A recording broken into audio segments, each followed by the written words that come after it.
Hello जी, राधे राधे। कैसे हो आप सब? आशा करती हूँ आप सभी अच्छे होंगे। स्वागत है आपका फिर से एक नए ब्लॉग में। और आज तारीख है 3 जनवरी, दिन है शुक्रवार। तो शुक्रवार के संग शुरुआत होती है हमारे प्यारे से ब्लॉग की। तो सबसे पहले आप सभी को फिर से एक बार राधे राधे। तो यहाँ सुबह के बजे हैं 8 और आज 8 बजे तक मैं नहा धोकर हो गई हूँ तैयार, क्योंकि आज लाइट नहीं आई है। काफ़ी देर लगी रही कि काफ़ी देर इंतज़ार किया कि लाइट आ जाए तभी नहाऊं, लेकिन लाइट नहीं आई। तो मुझे हार मानकर नीचे से बाल्टियाँ लानी पड़ी पानी की। नीचे गई, ताज़ा पानी चलाया, फिर नल से पानी लेकर आई हूँ। उसके बाद घर की साफ़ सफाई की, झाड़ू लगाई, पोछा लगाया ताज़े पानी से। और जो टंकी में पानी है वो तो बस मत पूछो यार, कितना ठंडा है, जैसे बर्फ़ डाल कर जमा दिया हो इतना ठंडा पानी हो गया है रात की टंकी का। क्योंकि रात में भरते हैं और ओस ऊपर से कोहरा, ऊपर से ठंड, जनवरी का महीना, तो पानी तो आप भी समझ सकते हो कितना ठंडा होगा। तो यहाँ ताज़े पानी से पोछा लगा दिया है और गैस पर रख दिया था अपने लिए पानी। जब तक मैंने पोछा लगाया अपना बाकी का काम किया, मेरा पानी हो गया था गर्म और मैं यहाँ नहाकर अब कर लेती हूँ कान्हा जी की थोड़ी सी सेवा। ज़्यादा सेवा भाव तो नहीं है आता है मुझे, लेकिन जितना थोड़ा बहुत आता है यहाँ कर लेते हैं थोड़ी बहुत सेवा पूजा पाठ। तो यहाँ सबसे पहले धूप दीप जला देती हूँ। कान्हा जी को नहला दिया है, मेज़ को अच्छे से साफ़ कर दिया, मंदिर मैंने साफ़ कर लिया था। और अब धूप दीप कर देते हैं। बाहर तुलसी में धूप दीप लगा दूँगी, साथ में जल चढ़ा दूँगी। तो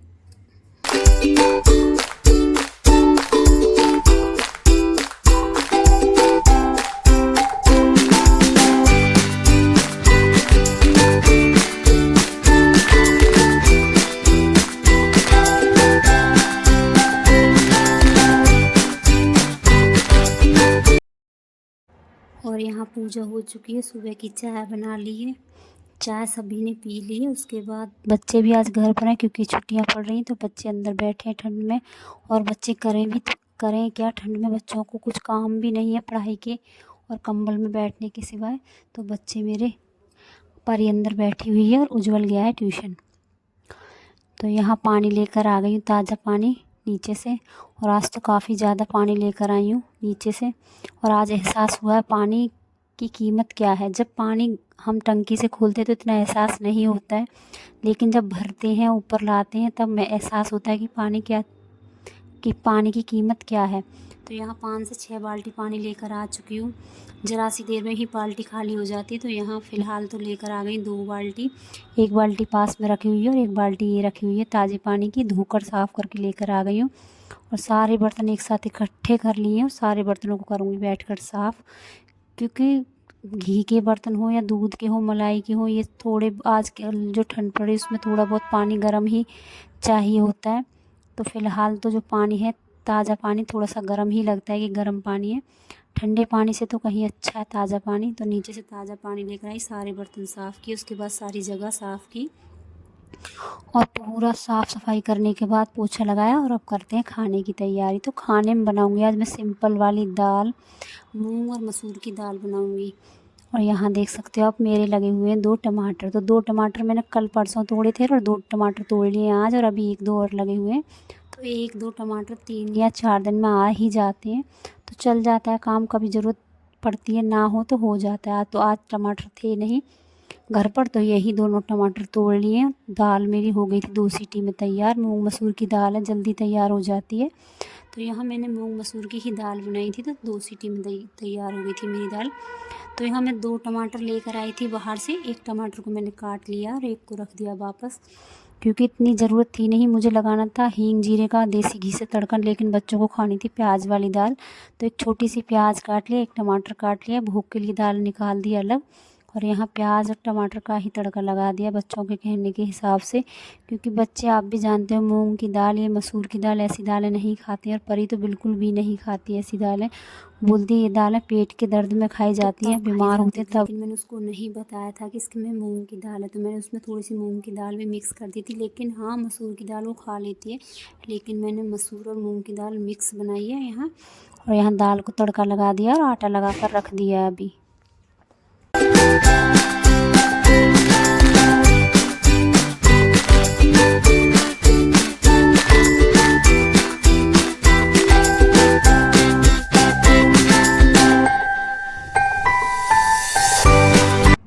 आज तो इतना ज़्यादा गुस्सा आ रहा है रोटी बनाने पर, क्योंकि आटा इतना ज़्यादा ख़राब कर दिया है। इतना मोटा मोटा आटा पीसा है कि रोटियां बनती नहीं, बन रही हैं। इतनी हम हर चीज़ इतनी मोल की लेते हैं और ये लोग सोचते नहीं हैं कि किसी का कोई नुकसान होगा। जैसे कि हम आटा छानते उसके बाद जो भूसी निकलती है ना, इस तरह का आटा छान दिया मोटा मोटा। और यहाँ मैं नाराज़ हो रही हूँ कि इस आटे को मतलब भैंसों के लिए बनाया है, इंसान के लिए बनाया है। इतना ख़राब आटा पीसा इस बार हमारे। तो ये बोल रहे हैं जैसा है ठीक है, फ़िलहाल अब बना लो, उसके बाद वापस कर देंगे। तो देखते हैं, जैसा है बनाना तो पड़ेगा, लेकिन आटा बिल्कुल ख़राब ही कर दिया है।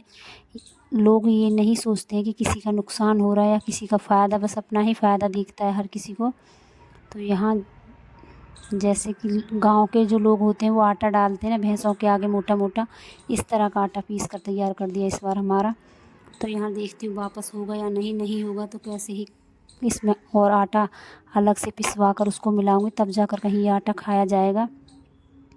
तो यहाँ जैसे तैसे रोटियां बना कर रख दी हैं। उसके बाद थोड़ी धूप निकल कर आ गई है, तो साग लेकर आई थी नीचे खेत से, सरसों के पत्ते लेकर आई हूँ, मेथी के पत्ते लेकर आई हूँ, क्योंकि पालक रखा हुआ था। तो सबको अच्छे से साफ़ कर लिया और यहाँ काट लेती हूँ छोटा छोटा। ज़्यादा छोटा काटना नहीं आता, लेकिन जितना भी आता है उतना अच्छे से काट कर साफ़ करके 3 से 4 पानी में धोऊँगी। उसके बाद इसको रख दूँगी, क्योंकि लाइट आ चुकी है तो कुकर में लगा दूँगी इसको मैं सीटियाँ। तो 6 से 7 सीटियाँ लगाऊंगी तो मेरा साग अच्छे से बनकर हो जाएगा तैयार। क्योंकि ज़्यादा बारीक काटती तो शायद 1 या 2 सीटी में बन जाता, लेकिन मुझे ज़्यादा बारीक से काटना नहीं आता, थोड़ा मोटा ही काट पाती हूँ मैं। तो यहाँ मैंने साग काट कर तैयार कर दिया है और मेरा साग यहाँ उबल भी चुका है। तो इसी बीच जो काम थे बाकी के वो कर दिए, मशीन लगा दिए कपड़ों की। कपड़े हो गए ढेर इकट्ठे, क्योंकि हमारे घर में इतनी ज़्यादा गंदी आदत है, सभी नहाते हैं डेली, और नहाने के बाद हर किसी को कपड़े बदलने होते हैं, चाहे वो कल ही क्यों ना पहने हो। और आप जानते सर्दियों में कपड़े गंदे नहीं होते, लेकिन फिर भी सबको कपड़े बदलने होते हैं। और मुझे आदत है कि मैं एक बार पहना हुआ कपड़ा वापस कपड़ों में नहीं रखती हूँ, चाहे मुझे उसमें पानी ही निकालना पड़े, लेकिन मैं उसको धोकर ही वापस रखती हूँ। तो यहाँ सारे कपड़े रख दिए मशीन में और मशीन लगा दिए। लाइट आ चुकी है, पानी भर लेती हूँ। और यहाँ तैयारी कर दी है मैंने साग बनाने की। और यहाँ कुछ पत्ते सरसों के ले लिए थे, कुछ ले लिया था पालक, और थोड़ी ले ली थी मेथी। तो तीनों का ही मिक्स साग बनेगा। तो सबसे ज़्यादा इसमें सरसों और पालक ही है, तो पालक और सरसों का ही साग बनेगा। हालांकि हमारे घर इतना साग पसंद नहीं करते हैं, लेकिन सर्दियाँ हैं और साग ना बने ऐसा नहीं हो सकता। तो यहाँ साग की तैयारी कर ली है। साग मेरा अच्छे से उबल गया है, घोटला मैंने इसमें लगा दिया, चमचे से इसको अच्छे से घोट लिया था। और उसके बाद आलन की भी तैयारी कर ली है। तो गर्म पानी में डाल दिया है मक्के का आटा। तो आटे को अच्छे से घोल कर लिया और अब लगा दूँगी इसमें आलन, ऊपर से डाल दूँ थोड़ा सा नमक, और मेरा साग उबलता रहेगा और मैं बाकी के काम कर लूँगी। तो यहाँ मक्के का आटा रखा हुआ है। पूछा है कोई मक्के की रोटी खाएगा तभी बनाऊँगी, वरना तो हमारे घर मक्के की रोटी इतनी साग के साथ पसंद नहीं करते हैं। गेहूँ के आटे के साथ ज़्यादा अच्छा लगता है सभी को साग खाना। तो यहाँ साग बनता रहेगा। तड़का लगाऊंगी आज मैं हींग जीरे का, क्योंकि अगर मैं साग बनाया मैंने अब शाम के समय और मैं सुबह कान्हा जी को भोग लगाऊंगी तो कहीं ना कहीं ये रखा रहेगा रात भर। तो ऐसे भोग ना लगाऊं, इससे अच्छा है मैं हींग जीरे का तड़का अब लगाऊं और अपने लिए सुबह साग छोंकूं। तो कान्हा जी के लिए हींग जीरे का तड़का लगाकर सब भी आज ऐसे ही साग खाएंगे। उसके बाद सुबह ही तड़का लगाऊंगी इसमें मैं लहसुन का। और वैसे भी आज लहसुन घर पर है नहीं, सब्जी वाला आएगा सुबह तब लेंगे लहसुन और अदरक, तो तभी मैं इसमें तड़का लगाऊंगी। तो यहाँ मेरा साग बनकर हो गया तैयार। एक तरफ मेरे कपड़े धुल रहे हैं, तो कपड़े भी कुछ कपड़े में धुल कर आ गई हूँ, कुछ लगाकर मशीन में आ गई हूँ। साग तैयार कर दिया है। तो साग को इंडेक्स पर लगाकर मिनट भर कर आ गई थी। मुझे आना था खेत पर, क्योंकि खेत पर चल रहा था पानी। और उज्जवल यहाँ अकेला, शाम का समय ठीक नहीं लगता है, बच्चा है इतना बड़ा नहीं है कि अकेला रह सके। तो यहाँ मैं आ गई हूँ इसके पास खेत पर, क्योंकि उज्जवल के पापा कहीं गए हुए हैं, 1-2 घंटे में वो आ जाएंगे। तो वही आ जाएंगे रात में यहाँ पर, हम चले जाएंगे दोनों घर। तो यहाँ से जाने के बाद करूँगी मैं रोटियाँ बनाने की तैयारी। फ़िलहाल साग बनाकर छोड़ कर आ गई हूँ, कपड़े धुल कर आ गई हूँ। उसके बाद रात के बर्तन रह जाएंगे, गैस साफ़ करनी रह जाएगी, तो वो सब करूँगी अभी मैं यहाँ से जाने के बाद। क्योंकि अंधेरा होने लगा है, शाम होने लगी है, शाम के 6 बजने वाले हैं। और आप देख सकते हो पानी लगातार चल रहा है। और यहाँ से जाने के बाद करूँगी मैं खाने की तैयारी। तो फ़िलहाल